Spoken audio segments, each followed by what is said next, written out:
Hi travelers! I am finally back with some theme park travel tips. Yay! I know it has been a hot minute and I am very sorry about that. Life has been increasingly busy recently, just because of our upcoming trip, just trying to get everything arranged for that, and it's a lot. If you know, you know about planning a Disney trip. It is a lot that you have to account for, and that is somewhat of why I am here to help you. But hi, hello. If this is your first time here, I'm super excited that you joined me today. I am b.nycum. I am an MVP travel agent, a certified Disney adult, Universal theme park enthusiast, a wife, a mom, and I'm here for you to make your trips extra magical. So I'm super excited that you're here with me today. This one is really geared towards taking toddlers to theme parks today. So I know that this is going to be for a specific group of people, but I am really living that right now as we are prepping for our Disney trip with our 18-month-old. So a year and a half, definitely full on in that toddler phase. I think she can do it all, and no one is safe. It's just where we live. Feral toddler stage. Still can't talk. Can say a few words, but can't articulate. So it's just a lot of raw emotion. And if you've been there, you know exactly what I'm talking about.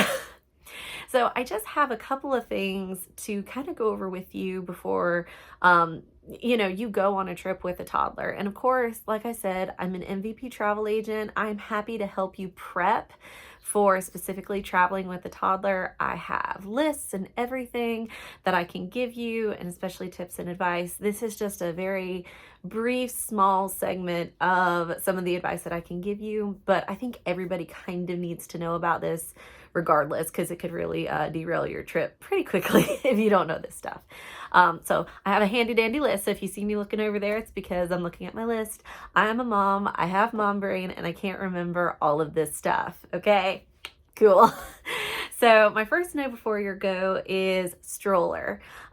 Stroller size is very important because theme parks have restrictions on how big of a stroller you can bring into the park. So and it's even from just park to park within a company. So this is really for Disney and Universal. I guess I should have started out with that. This is really just theme park advice in general if you're bringing a toddler. So not just Disney, but Universal as well. So make sure that you know how big of a stroller you can bring, because I even know Magic Kingdom will allow you to bring a bigger stroller than Animal Kingdom, which sounds crazy, but it's true. So just make sure that you know that your stroller meets those classifications, or if you decide to use me as your travel agent, I will be happy to check those for you. Or you can always do the same thing. You can rent. There are plenty of different stroller rentals in Orlando, or you can just rent from Universal or Disney directly. I've always found it easier to rent outside. You get a nicer stroller, shall I say, more high-end, more storage, more space, and typically if you're there for a lengthy period of time, it can end up being a lot more cost effective too. And then when you use a Disney stroller or Universal stroller, you have to leave those at the park. So it's not like you can just rent one for the week and then take it back to your resort and then take it to whatever park. No, you got to show up at Magic Kingdom, hope they have one, or rent it while you're at Magic Kingdom, turn it in when you leave the park, hold your feral toddler all the way on whatever transportation, and then all the way back to your room. So it's a lot. But if you rent from Kingdom strollers, I'm super familiar with, if you rent from someone like them, you get the stroller for the entirety of the stay. So it goes with you wherever you go, and then you turn it back in. So it's a lot more nice of an experience. But just know that about your stroller. Know before you go. Also, where are the baby care centers? You might hear baby care center and then you think of a baby, but no, this can apply to your toddler as well, because this is where you could potentially nurse if you are a nursing mom.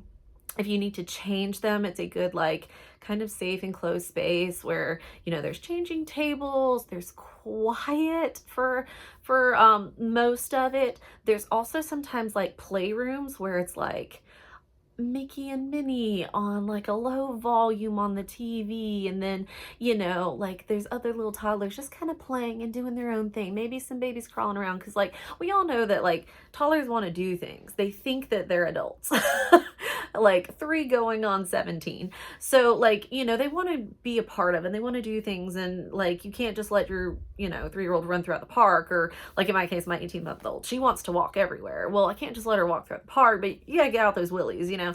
So make sure you know where like the play zones are, and then the baby care centers, because there's normally like little playrooms that they can help, especially like in Universal. They have a lot of like good little areas for kids to just kind of get out some of those willies. And then also make sure, pro tip, easy on and off clothes, which sounds kind of funny, but like, yes, that little smock outfit with 15,000 snaps is absolutely adorable whenever you're standing in front of the castle. But, you know, once she eats that lollipop, or once he eats that ice cream cone, it is going to be a problem, because you're going to have a sticky mess. Now, some parents are, I would say, more relaxed than me, but like I can't deal with sticky. Sticky's like my pet peeve, okay? So I can't deal with sticky. So I always have lots of wipes and lots of stuff to eliminate sticky. And then I'm always one, I always bring 2 backup outfits, because you just never know with a toddler. You never know. You never know. So as cute as those outfits can be, make sure that they're practical and easy on and off in case of an emergency situation, where you just, you know, need to get it off of them, put on another thing and go. Because, you know, in the hustle and bustle of Disney or Universal, there is just too much going on for you to like deal with 30,000 snaps. And if you're not parents, you have absolutely no idea what I'm talking about, and that is totally fine. I will have some more updated content for you later. Especially if you're just going on an all adult trip, you can go to Universal or Disney as all adults. I have done that before too. There's nothing wrong with that. But yeah, make sure that you have easy clothes for toddlers. Yeah, and babies, really babies too. I wouldn't put babies in super complicated outfits either. I mean, they're not going to get, I would say, as messy as a toddler would, but you know, just make it easy. Make it easy on yourselves, mothers. And fathers too, but like make it easy on you. Make it easy, because it is a lot being at a theme park. And you know, I know that a lot of people want to do the cute for aesthetic, but it's not worth it most of the time. As I've gotten older, I've realized more and more it's not worth it. Like that lounge fly bag is super cute, but super impractical when going to a Disney park. But you know, I digress. So this is one of like my things that I have found super helpful. A lot of, okay, everybody is familiar with a diaper bag. What diaper bag should I bring? What diaper bag? I am not a diaper bag theme park person. That can be super controversial, but let me tell you why. I like the attachments or accessories that go on strollers. So like, I have a baggie.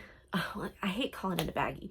It's almost like a rack on the back of the stroller that clicks on, and then like some other stuff that clicks on, and it just has like everything that I would need can go in there, like the wet bag and the wipes and the diapers and the spare outfits and cups and the little disposable trays, and everything like that fits in that, and it keeps it off of my back and arms. And like, yeah, you can put a diaper bag or a diaper backpack and hook those to the stroller too, but then I find it's like wonky. That's probably a weird word to use. It's like off balance, because it's so much stuff in like one centralized location, and then you still have to dig through the diaper bag and everything. And I find when you just don't have the diaper bag and you just have like this like little attachment, I should have brought it so I could show it to you. It will be in my packing video. So once I make my packing video, I will link that one down below, so that way you can just kind of go over there and see exactly what I'm talking about. But backpacks and theme parks make sense, but if you have a stroller, I would not necessarily have a backpack and a stroller. It just seems like you're putting too much on yourself. Now, if you have other people with you and you want them to wear the backpack while you push the stroller, that's fine. If you are just a backpack person and you're like, it's part of my outfit, go for it. But I am one where I was like, I am not going to take our diaper bag to the parks, even though I love our diaper bag. It is amazing.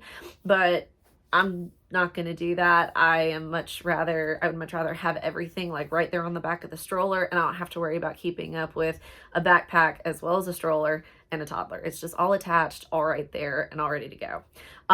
Oh, side note, back to the stroller. If you are concerned about theft of a stroller, which it does happen, but it's super duper rare. But if you're worried about it, you can always do like an AirTag, or I'll be honest, I don't know what the Samsung equivalent is to an AirTag. I'm an iPhone girl. Some of you may be offended by that, but that's okay. It's okay. We are all people who love our certain things. But you know, you can put like a little tracker on it, and then that might give you peace of mind. I've also seen people put trackers on their kids at Disney and Universal. To each their own, whatever makes you feel the most safe. It can be a great idea. It's a crazy world that we live in out there, but you can always put an AirTag on your stroller if you're worried, and it might help you find it if it gets moved. And yes, they do get moved. Cast members will move them.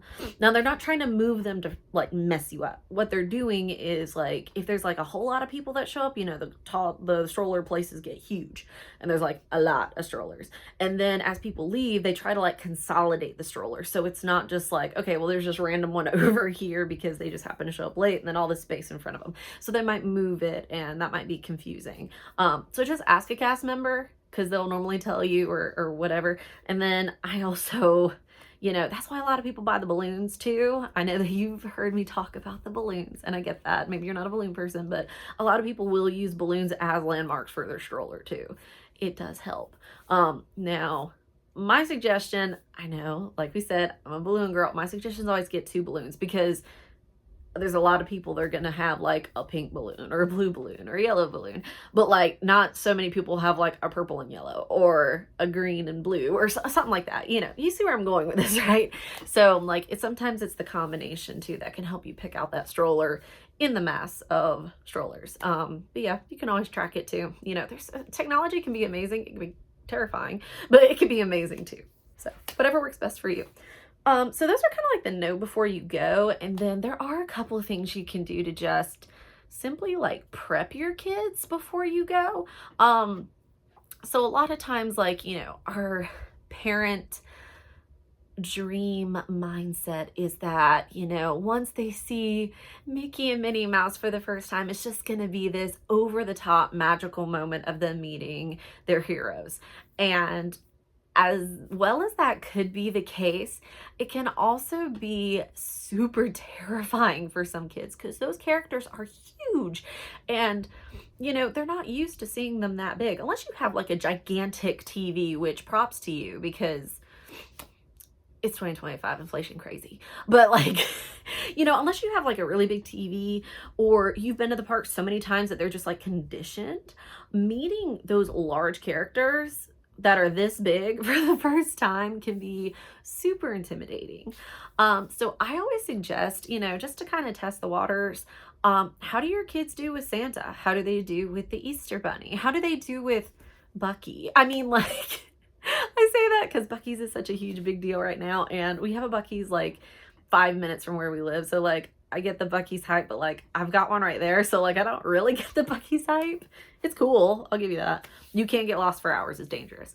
But like, you know, take them to try to meet a character that's large and see how they do with it, because really, truly, that can go sideways really quickly, and you don't want to scare your kids, and you definitely want to make sure you have that magical moment. So just see how they're doing, try to condition them. If they're older, you can kind of prepare them and be like, you know, Mickey Mouse is going to be like daddy size, or, you know, Donald Duck is going to be like, you know, mommy size, stuff like that. So you can kind of condition them and prepare them. But for littles, it's really hard to see. Also, just don't get discouraged if you get in line and from a distance, they're super excited. And then once you get up to them, they panic and freak out. Just be there for them, support them. You may not get the picture of your dreams. It's okay. The characters are used to it. They know how to handle it. They'll keep their distance to try to help you get a moment. And then, you know, maybe you might need to try it once or twice, and then you'll get that perfect moment. You can also do it in not such an intimidating setting. Like, a lot of people will do it at restaurants, like do the character dining, where the characters are kind of over there, and then like they do come over to the table, but it's not so in your face. It's not so like, oh, I'm gonna wait like an hour to meet Mickey Mouse and then my kid's devastated. Like, no, it's just part of your experience. So you can kind of test the waters there first, and then if they do fine with that, they might do fine meeting them face to face. So just little things that might help. And then typically kids are more okay to meet the princesses or like the princes because they are still people, and not necessarily like Mickey and Minnie or Pooh Bear or like the Beast or Woody and Buzz, because those aren't people. Like, you get what I mean? Like, they're full costumes, they're not people. So just little advice. So like, if you're looking for that experience, just some little tidbits to help you deal with those character interactions. You can also try on YouTube. I don't have anything like this in my channel, but on YouTube there are people that literally have like point of view videos of the parks. I find that to be extremely helpful, especially with kind of like introducing your kid to the noise of the noise of a park, because like we all know like theme parks are noisy, and you know, maybe your kid doesn't handle noise very well, and that's kind of definitely something to consider if you are going to a park. I'll get to that in a second, but like just the noise, the hustle and bustle of a park. You can hear all the people talking in these point of views, you can hear the rides, you see the rides, so like, especially like I just had one on because we're trying to like introduce my daughter before we go, so that way it's not so like everything all at once. She's kind of seen it on TV at least, and like I realized like she really loved the Country Bear Jamboree. Like, as soon as those bears, like the three little bears in their sparkly outfits came on, like she had a full-on moment. Like, she was pointing at the TV and speaking her toddlerese and just dancing along. Like, she was having a full moment. Now, I have not been to the Country Bear Jamboree in a long time, I'll be honest. You know, this is the first time in a very long time that we were taking a baby. And so like I've, you know, my most recent memories are just being an adult and doing all the thrill rides. I can tell you about those all day. But Country Bear Jamboree, and they've changed it. They have updated the Country Bear Jamboree. It's less creepy. Yeah, it's less creepy. But yeah, like she was having her moment. So like that was something we added to the list, because I'm like, okay, well, we're definitely doing that because she loved it. And then like I've had some reserves about the Haunted Mansion because, you know, being that young, especially at the beginning, the Haunted Mansion is creepy. Like, it's spooky and creepy. It's not scary by any means, but for someone that little, it can be a lot. And I've noticed that, like, you know, especially in the beginning where the guy's just talking, she's a little more like, Mom, you see this, right? So if you do have a child like that who is a little bit intimidated or a little bit scared of the beginning of it, especially like in the room stretching, if you've never been to Disney or on the Haunted Mansion, you have no idea what I'm talking about. But there's like a pre-show to the ride. That's the best way I can put it. So after like you're standing in line outside, you're gonna be like pushed into this like little, well, not pushed, but you're gonna be told to move inward into this room, and then it's the stretching room, and it's basically like where the room stretches and it takes you to the ride. Okay. It's a little creepy and a little intimidating, especially for littles. It's iconic, but you can actually ask a cast member to skip that part if you have a little child who might be afraid of it. I mean, even if you're an adult that's afraid of it, look, we listen, we don't judge. Okay, everybody is different. I don't find it scary at all, but you know, some other people might find it scary, and I'm not downing any of that. I watch murder mystery podcasts. It doesn't scare me, but toxic girl behavior. I just like, if you have a little and they're intimidated by that, you can just go straight to the ride, and the ride is constantly moving, and you know, it gets to the end where it's got like the little songs and stuff, and by the time it gets to the songs, like at least on the POV, like my daughter's just like bouncing along. So like I know that she would enjoy that part, but not necessarily the first part. So that one's an extreme case, but that kind of tells you kind of like what you can look for. Like, you know, didn't really think that much about the Country Bear Jamboree. Definitely doing that now. No, now we're not going to do the first part of Haunted Mansion. We're definitely going to ask to just, you know, join up with the rest after that stretching room part. You can also use Pirates of the Caribbean as a good buffer for kids too. If like before you go onto the Haunted Mansion, Pirates is similar. It's a dark ride. It's in a boat.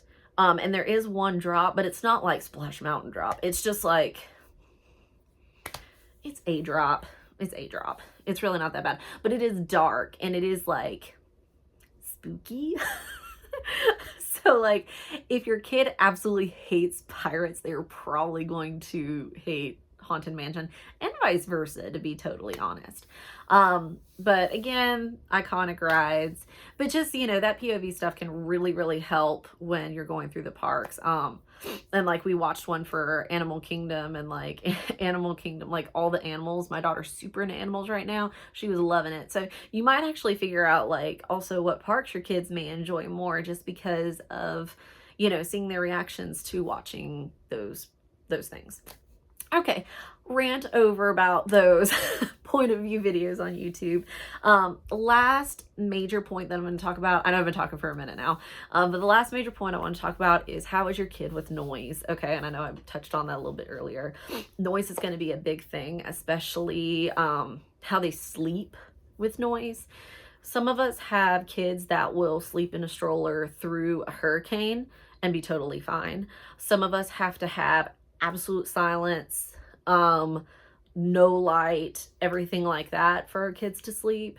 And then, you know, some of us are also have kids on pretty strict schedule, shall I say. It's hard to keep your kid on a schedule. I'm going to be honest. I call it a rhythm, because telling your kid to be on a schedule is kind of like telling birds to not fly, you know?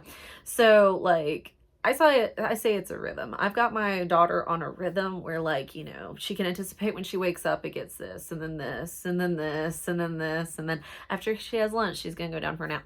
I encourage parents to try to stick to their rhythm during their vacation. Whether that looks like after lunch, you go back to your resort and let your toddler nap, or you take them to one of the baby care centers in the dark and try to let them nap. Maybe they're good sleeping in a stroller, but try to let them nap. Don't try to plan like lightning lights and stuff for your kids when you know good and well like they should be napping. And then like we all like that parental mindset, like, you know, when your kid's burning out, pause, because I mean, a burnt out child at Disney, first of all, it can happen really fast, but then, because I mean, it's just super overstimulating. And you know, some of us have kids with certain needs that need that mental break, or really just, you know, need to not be stimulated that much at all. And there are ways to kind of get around some stuff, and I can help you with that if you decide that you need that type of help with your trip. But other than that, like, you know, just be so slow paced. You don't need to do everything. And I try to stress that out with like all my parents. Don't think that you're going to go there and do every single thing that you think that you want to do. Like, mark your must-dos. Try to get lightning lanes for that. I also highly recommend, if you have little kids, to get lightning lanes, because we all know kids don't wait in line. It's part of it. I've seen many a line meltdown many times. And I mean, I get it. I totally get it. You know, as adults, we can kind of be like, you know, this sucks that I'm waiting 120 minutes to ride this ride. A toddler does not have that type of reasoning. They're just like, I hate it here. I'm going to let everybody know. So, you know, get your lightning lanes lined up and stuff. Again, I can help you with that if you wanted to book with me. I'll be happy to help you make that vacation extra magical. But yeah, just be easy on yourselves, parents. Don't try to do it all. Make sure that you try to stick with their sleep rhythm. You can bring noise machines, especially to the resorts. We are not noise machine people, but if you have one at home, I heavily encourage you to bring it on your trip, because those resort rooms are thin. So if your kid needs something like that to sleep, definitely. I also recommend, if your kid is one of those where they need like more peace and quiet, don't pay extra, especially for preferred rooms or rooms that have like pool views, because those are statistically louder. Um, Even like during during the day, because it's either going to be near like the eating and the pool and everything like that, and there's always constantly noise. And if your little one needs an afternoon nap and they need quiet, that's really not going to be the best environment. I encourage you just to do the ones with the view of the parking lot. I know that's not great aesthetically, but it might work better for you and save you money. So, take that advice as you will. But anyways, life update for us. We are 14 days out from our vacation, and I'm super excited. I can't remember if I brought this up or not, but we are actually going to be staying at All Star Music in a family suite the first night of our trip. Some things changed, and so we are going to be staying an extra night, and that is where we're going to be staying. So I'm super excited because there will be a video of the room and of the resort. I'm going to be doing a lot of vlogging while I'm there, so you can see a little bit more of what that experience is like, especially with our little daughter for the first time. It is her first trip to Disney, and we are super excited for that. I cannot wait to see the magic through her eyes. It's just going to be super special. But until then, if there is anything that you want me to talk about, I know that I have kept saying that I'm going to talk more about Universal and not Disney, but my life is so consumed with Disney right now because we are about to go. And I know that Universal has been hyping up because they are about to open Epic Universe. They are in previews right now, which you can get tickets to. If you are interested, let me know and I will help you get those. But like, there's just a lot going on. Disney's constantly changing right now, and Epic's constantly changing right now. And I am the mother of a toddler who is constantly changing right now. So there's a lot going on in my life, guys. But I am promising you that you are going to get packing videos. You are going to get vlogging while we're there. And then I'm also going to keep working on theme park travel tips. But again, today's information is valid for everything, any theme park, Disney or Universal. If you have anything that you want me to talk about specifically, leave a comment, like this video, and subscribe if you want more of this Disney Universal content. Other than that, please be safe out there, guys. Safe travels, and I'll be talking with you guys later, all right? Bye.